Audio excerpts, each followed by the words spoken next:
My fiancé canceled our engagement party last minute. It's just not Instagram worthy enough. I said, I understand. Then I threw the party anyway, as my dodged a bullet celebration. The photos of me dancing with all the single women she'd uninvited made her realize what Instagram worthy actually looked like. I, 29 male, am sitting in what was supposed to be our engagement party venue right now, surrounded by empty champagne bottles and the best people in my life. But let me back up. Meredith, 27, and I got engaged 4 months ago. Classic proposal. Her favorite restaurant, ring hidden in dessert, the works. She said yes, cried happy tears, immediately posted 17 different angles of the ring on Instagram. Got 800+ likes. Should have been my first red flag that she spent more time photographing the ring than looking at me. But love makes you stupid, right? We planned the engagement party for months. Well, correction. I planned it while she vetoed things for not being aesthetic enough. Finally settled on this gorgeous rooftop venue downtown. Not cheap. We're talking $8 for the space, catering, open bar for 80 people. Split the cost 50-50, since we both work decent jobs. I'm in IT consulting, she's in PR. 3 days ago, Thursday afternoon, I'm confirming final head count with the caterer when Meredith calls. Babe, we need to talk about Saturday. My stomach dropped. What about Saturday? I've been thinking, the venue just isn't giving what it needs to give, you know? The lighting is all wrong for photos, and honestly, some of the people you invited aren't really photogenic, like your college friends, and your cousin Deb with the... She made a vague gesture I couldn't see over the phone but understood, meant weight problem. Are you seriously suggesting we uninvite people based on their looks? Not uninvite, just postpone. Until we can find somewhere more upscale. The Rosewood Hotel has this incredible ballroom with crystal chandeliers, very old money aesthetic. Meredith, the party is in 48 hours. People have flights booked. I know, but think about it. We only get one engagement party. The photos last forever. Do you really want to look back in 20 years at some basic rooftop with mediocre string lights? Those string lights cost $1,200 to install. Exactly. For $1,200, they should look like stars, not something from someone's backyard barbecue. I already called the venue. They said we can get a 60% refund if we cancel by tonight. You already called them? I'm being practical. Look, just tell everyone there was a family emergency. We'll reschedule for spring when we can do it right. I sat there, phone in hand, staring at my laptop screen showing 80 confirmed RSVPs. My buddy Jerome flying in from Seattle. My grandmother taking her first flight in a decade. All for a party that wasn't Instagram-worthy enough. You know what? You're right, I said calmly. I'll handle everything. Really? Oh babe, I knew you'd understand. This is why I love you. You get that some things are more important than our friends and family. Got it. I'll take care of it all. She missed the tone completely. Perfect. Can you text everyone? I don't want to deal with the drama. Oh, and maybe don't mention the real reason. Just say venue issues or something. After we hung up, I sat there for maybe 10 minutes. Then I opened my laptop and started typing a group email. Subject, important update, engagement party, this Saturday. Hey everyone, just wanted to let you know there's been a change of plans regarding the engagement party. Meredith has decided the venue isn't Instagram-worthy enough and wants to postpone indefinitely. However, since you've all made plans and I've already paid for everything, I'm throwing a party anyway. Same time, same place, same open bar, just a different theme. It's now my dodge to bullet celebration. Dress code, whatever makes you feel good. Photogenic not required. See you Saturday. Then I did something petty. I texted Meredith, all handled, everyone's been notified. She replied with 3 heart emojis and, you're the best. Yeah, we'll see about that. Update 1, holy hell, I didn't expect this to blow up. To everyone asking, yes, this is real, and yes, the party happened last night. But first, let me tell you about Friday. Meredith found out about the email around 2 p.m. when her sister Astrid called her screaming. I was at work, phone on silent, when apparently Meredith tried calling me 23 times. Finally, she showed up at my office. Security called up. There's a Miss Meredith here, says it's an emergency. I had them send her up. She stormed into our break room where I was casually eating a sandwich. What the hell did you do? Notified everyone, like you asked. You told them I canceled because of Instagram? I told them the truth. You said the venue wasn't Instagram worthy and the guests weren't photogenic enough. Was I supposed to lie? Yes. My grandmother called me shallow, my own grandmother, and my bridesmaids group chat is literally attacking me right now. I pulled up the chat on her phone that she shoved in my face. It was beautiful. Seriously, Mer? I wasn't photogenic enough? I bought a $300 dress for this. Wait, did you actually say the venue wasn't good enough for photos? That venue is gorgeous. Girl, this is not it. They'll get over it, Meredith said, snatching her phone back. But you need to send another email, say you were joking or angry or something. No, excuse me? I said no, you canceled our engagement party because my friends aren't aesthetic enough for your social media. I'm not lying for you. Those people are laughing at me. Then maybe you should ask yourself why your behavior is laughable. She stared at me. Are you seriously taking their side over your fiancés? There shouldn't be sides. We should be a team. But you created sides when you decided your Instagram feed was more important than celebrating with people who love us. You're being dramatic. It's just a party. Then why cancel it? She couldn't answer that. Finally, she said, fix this, or we're gonna have a serious problem. We already have a serious problem, Meredith. She stormed out. 20 minutes later, I got a text. If you go through with this joke party tomorrow, we're over. I replied, okay. She immediately called. I didn't answer. Saturday, party day. The venue looked incredible. The coordinator, who'd heard about everything through the email, had gone above and beyond. This is the best thing I've seen in 15 years of event planning, she told me, then comped us extra decorations. People started arriving at 6. The energy was incredible. Everyone had embraced the theme. Jerome brought a cake that said, "Congratulations on your freedom." My cousin Deb, the unphotogenic one, wore a shirt that said, "Too pretty for your feed." My college buddies made a PowerPoint presentation called "Red Flags We Ignored." My 72-year-old grandmother showed up in a sequin dress because if I'm not photogenic enough, might as well go all out. But here's the best part. Around 8 p.m., all the single women at the party, and there were quite a few, decided to do a group photo recreating typical bridesmaid poses but with me in the middle instead of a bride. Denise, who'd apparently chosen Team Me in the breakup, was there and posted it immediately with the caption, "When you realize the groom was the catch all along." Within minutes, Meredith was blowing up my phone. I turned it off. The party went until 2 a.m. The DJ, who also heard the story, played Before He Cheats and Thank You Next for free. Everyone shared their own stories of dodging bullets in relationships. My buddy's wife admitted she almost didn't marry him because he wasn't tall enough for her wedding photos, and how stupid she felt about that now. By the end of the night, I'd danced with every unphotogenic person there, taken approximately 200 photos that were about joy, not aesthetics, received 7 phone numbers from friends of friends. Not ready for that, but nice for the ego. Heard from at least 12 people that they never really liked Meredith anyway. Learned that Meredith had apparently asked 3 different bridesmaids to lose weight before the wedding. That last one hit different. Update 2. Sunday morning came with a vengeance, both my hangover and Hurricane Meredith. She showed up at my apartment at 9 a.m. with Astrid and her mom Catherine. I answered the door in yesterday's clothes, probably reeking of whiskey. "You look disgusting," was Meredith's opening line. "Thanks, why are you here?" Catherine pushed forward. "To talk sense into you. How dare you humiliate my daughter like this?" "I didn't humiliate anyone. I told the truth. You turned our family into a laughingstock. Everyone's talking about it. Even my book club saw the photos." Ah yes, the photos. Turns out the party had gone viral in our social circle. The bridesmaid photo with me had over 500 likes. Someone had made a TikTok about the dodged a bullet party concept that got 50K views overnight. The venue had asked if they could use our story for marketing. I said yes. "You need to fix this," Catherine demanded. "Post that you were drunk and angry. Take down those photos and apologize to Meredith publicly." No, and no. Meredith started crying, full theatrical tears. "I just wanted our day to be perfect." "Is that so wrong?"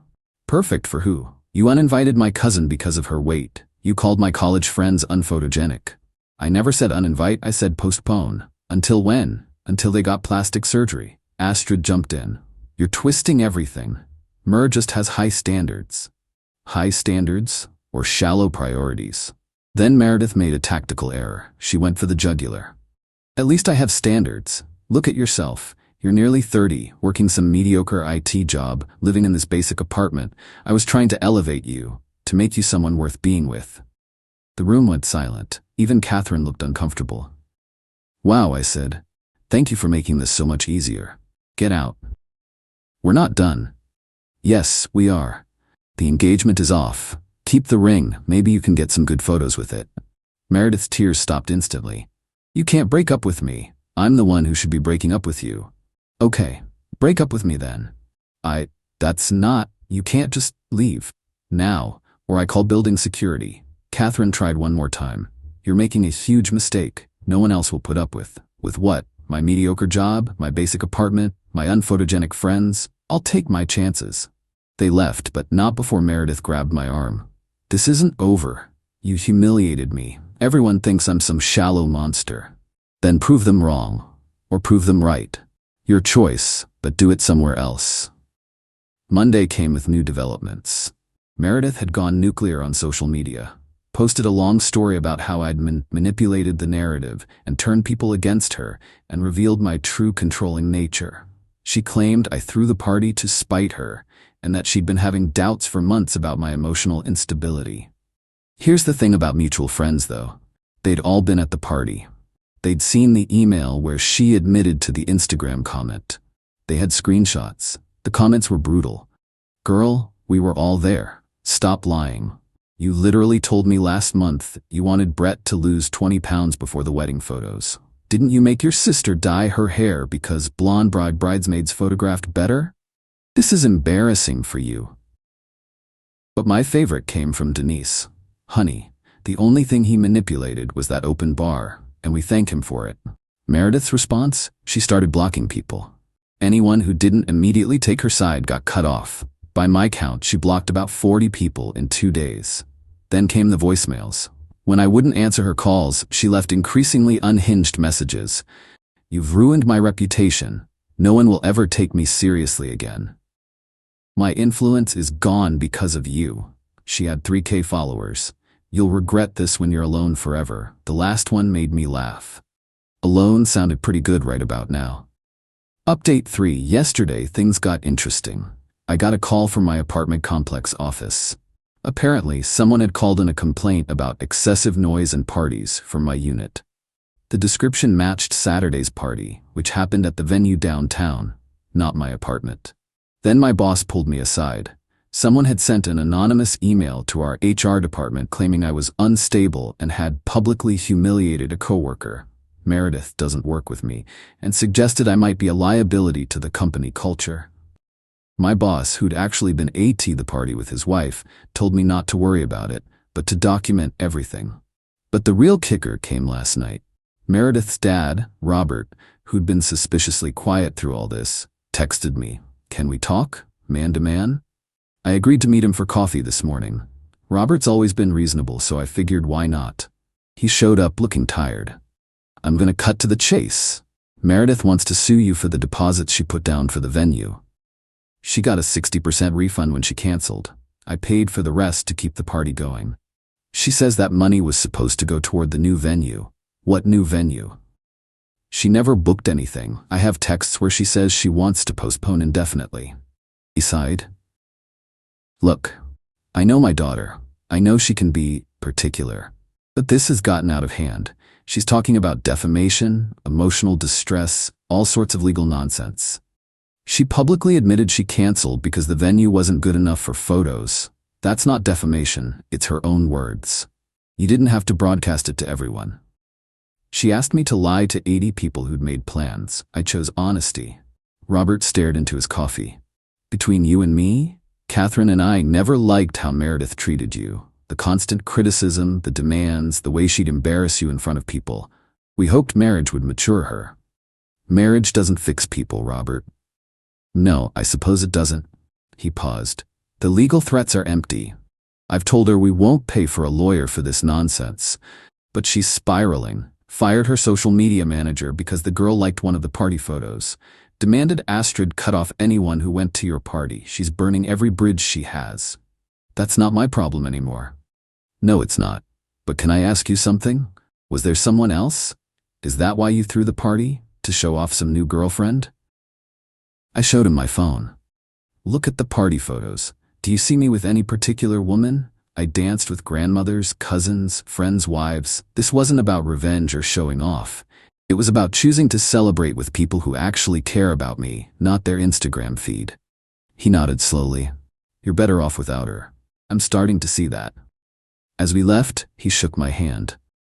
For what it's worth, the party looked fun. Catherine was furious she wasn't invited. She would have been if her daughter hadn't canceled it for being insufficiently photogenic. This morning I woke up to find out Meredith had done something truly special. She'd created a Facebook event for a real engagement party scheduled for next month at the Rosewood Hotel, the one with the crystal chandeliers. She'd invited everyone from our original party. The responses were comedic gold. Will we need headshots to qualify for entry? Is there a BMI requirement? Can't make it. I'll be at my Too Ugly for Instagram support group. Will there be a photogenic test at the door? The event was deleted within 2 hours. Final update. It's been 2 weeks since the party heard round our social circle, and I figured I owed you all a conclusion. Meredith made one last attempt at, I don't even know what to call it. Reconciliation? Revenge? Desperation? She showed up at my office yesterday with a professional photographer. Yes, really. Claimed she wanted to do a couples shoot, to show everyone we're working through things. The photographer looked mortified when security wouldn't let them up, and I had to come explain that we were not, in fact, a couple. This could fix everything, she insisted. We do a shoot, post about how love conquers all, everyone forgets the party disaster. Meredith, we're not together, there's nothing to fix. But the optics? I don't care about optics, I care about reality, and the reality is, we're over. The photographer quietly packed up and left while she stood there. Then she said something that actually made me feel sad for her. I don't know how to fix this. Everyone's laughing at me. My follower count dropped by 800. Brands won't work with me anymore. You ruined my life over one comment about photos. No, Meredith, you ruined your relationships over prioritizing appearance over authenticity. I just stopped enabling it. She left without another word. The aftermath. The venue has literally created a package called the Dodged Bullet Special for people calling off engagements. I've had 3 different friends ask if they could steal the concept for their own breakup parties.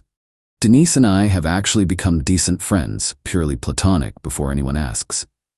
My cousin Deb got asked out by one of my college friends who met her at the party. Jerome is planning his own bullet dodge party for his divorce finalization. As for me, I'm good. Better than good, actually. I'd been so focused on making Meredith happy, on being worthy of her, that I'd forgotten what it felt like to just be myself. To be around people who like me as is, not as some potential Instagram prop. I went to dinner last week with some friends. Nothing fancy, just a burger place. We took exactly 0 photos. Laughed until we cried. Nobody criticized anyone's appearance or worried about lighting. It was perfect in its imperfection. Meredith's sister Astrid actually reached out yesterday to apologize.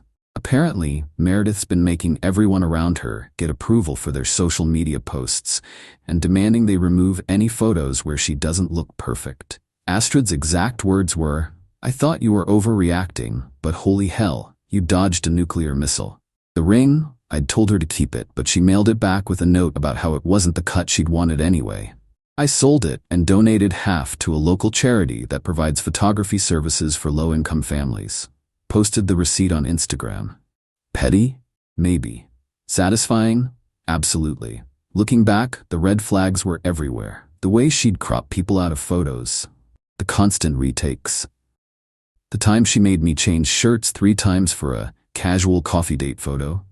The way she'd angle herself in front of anyone she deemed less attractive in group shots. But you know what the craziest part is? I genuinely thought that was normal. That being constantly criticized and found wanting was just part of being in a relationship. that love meant changing yourself to fit someone else's aesthetic.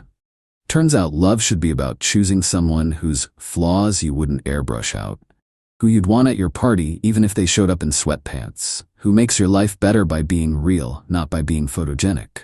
So yeah, I threw a party to celebrate dodging a bullet, and honestly, it was the most Instagram-worthy thing I've ever done. Not because of perfect lighting or aesthetic guests, but because every single photo radiated genuine joy. Meredith's still posting. Lots of motivational quotes about knowing your worth and cutting out toxic people. The comments are mostly from bots she probably bought. Meanwhile, the photos from our party are still being shared, tagged with dodged a bullet party. Oh, and my grandmother? She's informed me she expects an invitation to my next not wedding party. Already has her outfit planned. Worth every penny of that venue deposit. Thanks for following along, Reddit. May all your parties be filled with beautifully unphotogenic people who actually give a damn about you.